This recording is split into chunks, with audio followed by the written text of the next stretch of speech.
Arrest చేసిన మావోయిస్టుల నుంచి స్వాధీనం చేసుకున్న భారీ డంపును పోలీసులు ప్రదర్శించారు. డంపునకు సంబంధించిన పూర్తి వివరాలు మా ప్రతినిధి జయప్రకాష్ వివరిస్తారు.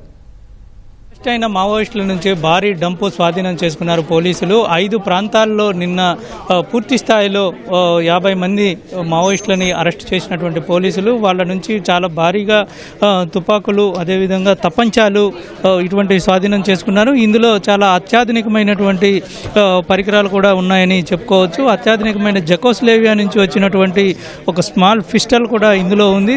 అది ఇంపోర్టెడ్ క్వాలిటీ. దాని ఖరీదు సుమారు 45 లక్షలు ఉండవచ్చని చెప్తూ ఉన్నారు. అయితే ఇందులో మనం చూసుకోవచ్చు, ఇందులో 303 రైఫిల్ లాంటి నాటు తుపాకులు, అదేవిధంగా తప్పంచాలు, పిస్టల్స్ ఉన్నాయి. ఇందులో స్టేట్ కమిటీ వాళ్ళు కొంతమంది ఉండటం, అదేవిధంగా సెంట్రల్ స్థాయి నేతలకు కట్టుదిట్టమైనటువంటి భద్రతలో భాగంగా వ్యక్తిగత సిబ్బంది ఉండటంతో వాళ్ళ దగ్గర కొంత ఆధునికమైనటువంటి వెపన్స్ ఉండే అవకాశాలు ఉన్నాయి. దీంతో పిస్టల్స్ కూడా అందులో ఉన్నట్టు మనకి కనబడుతుంది. దాంతోపాటు ఇక్కడ నగదు మరియు బుల్లెట్స్ కూడా వీళ్ళు స్వాధీనం చేసుకున్నారు.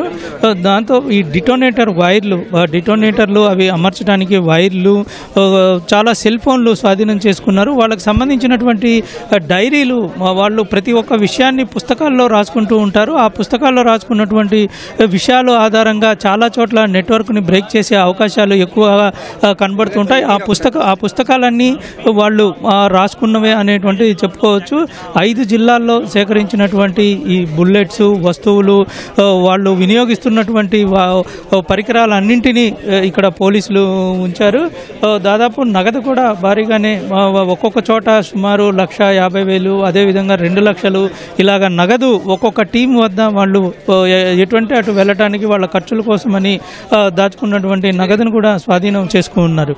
మరోవైపు ఈ 5 ప్రాంతాల్లో ఉన్నటువంటి వ్యక్తులు ఇంకా ఎక్కడైనా సరే డంపు చేశారా అనేటువంటి విషయాలపైన కూడా ఆరా తీస్తున్నారు. వాళ్ళు రేడియో కమ్యూనికేషన్కి సంబంధించి వినియోగించే రేడియో కమ్యూనికేషన్ వైపు కూడా చూస్తున్నారు. ఇది బుల్లెట్ ఇలాగా ఉంటుంది. ఈ బుల్లెట్ని వాళ్ళు వాడుతూ ఉంటారు. ఇది చాలా పవర్ఫుల్గా ఉంటుందని చెప్తూ ఉన్నారు. ఇది అంటే పాతకాలంలోగా వాడిన చిన్న క్యాడర్లు వాడుతూ ఉంటారు ఎక్కువ శాతం.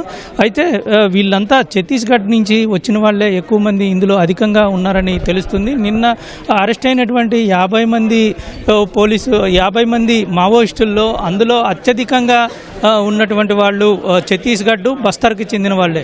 అందులో హిడ్మాకి చెందిన దళం అందులో ప్రధానంగా ఉందని చెప్పుకోవచ్చు. సుమారు 20 మందికి పైగా హిడ్మా దళం ఉంది. అంటే హిడ్మా ఇక్కడికి వచ్చేందుకు అనుకూలంగా ఉండేందుకు ఇక్కడ దళాన్ని ఏర్పాటు చేసుకున్నాడా, లేదంటే ఇక్కడి నుంచి హిడ్మా అటు మారేడుమిల్లి ప్రాంతానికి వెళ్ళాడా అనే విషయాల్లో ఇంకా స్పష్టత రాలేదు.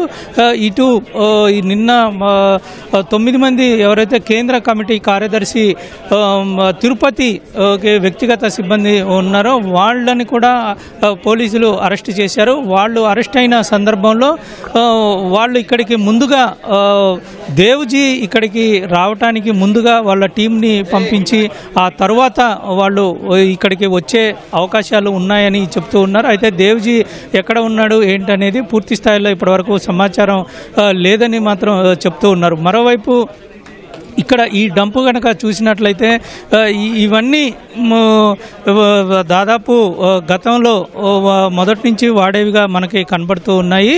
అయితే ఇందులో కొన్ని మాత్రము ఇంపోర్టెడ్, వాళ్ళు జకోస్లేవియా లాంటి దేశాల నుంచి ఇంపోర్టు చేసుకున్నవిగా ఇటు పోలీసులు గుర్తించారు. అయితే అవి ఎక్కడి నుంచి వస్తున్నాయి, ఎలా వస్తున్నాయి అనేది, తర్వాత ఇప్పుడు డంపు ఏ విధంగా ఉంచారు, ఇవన్నిటిని పూర్తి స్థాయిలో పోలీసులు అయితే లోతుగా దర్యాప్తు అయితే చేస్తూ ఉన్నారు.